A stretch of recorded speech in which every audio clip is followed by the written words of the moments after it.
დღეს პარლამენტში ფასების შემსწავლელი დროებითი საგამოძიებო კომისიის მომდევნო სამუშაო შეხვედრა გაიმართება. ამჯერად შეხვედრაში მონაწილეობას მიიღებენ კვების პროდუქტების ადგილობრივი მწარმოებელი კომპანიები, როგორიცაა პურფუნთუშეულის, ფქვილის, ტკბილეულის და სხვა კომპანიები.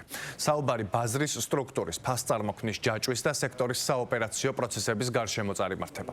კომისიის შემადგენლობაში 14 პირია, უმრავლესობაში იმედი აქვთ, რომ პრობლემების იდენტიფიცირების შემდეგ სექტორი გაჯანსაღდება და სამომხმარებლო პროდუქტებზე ფასები შემცირდება.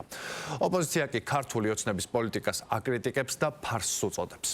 ვისაუბრებთ თუ რა გამოწვევები არის ფასწარმოქმნის პროცესებში, საწარმოო დონეზე და ეს შემაჯამებელი მესამე შეხვედრა იქნება, როგორც მოგეხსენებათ, გამოიკვეთა რიგი პრობლემები, რომელიც თავისთავად ფასლამაზს ზრდის.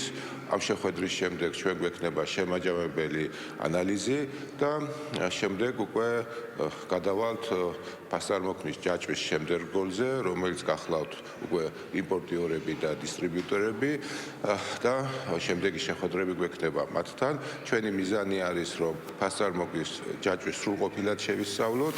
ეს დიალოგი ბიზნესსა და სახელმწიფოს შორის შედგება. დიალოგი გულისხმობ იმ ბალანსის პოვნას, რომელიც არ დააზიანებს ბიზნესის თავისუფლებას. ეს არ იყო ხელისუფლების გადაწყვეტილება, რომ აი ხვალდილიდან მე შემომაქვს ეს თამაშის წესები და თუ არ დაემორჩილები, მე სხვანაირად დაგელაპარაკები.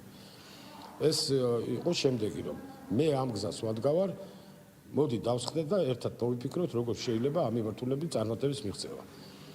მე მინდა დავიჯერო, რომ რასაც გადავეჩვიეთ ეს დიალოგის რეჟიმი, ეს ურთიერთაზრების გაცვლის რეჟიმი იმუშავებს.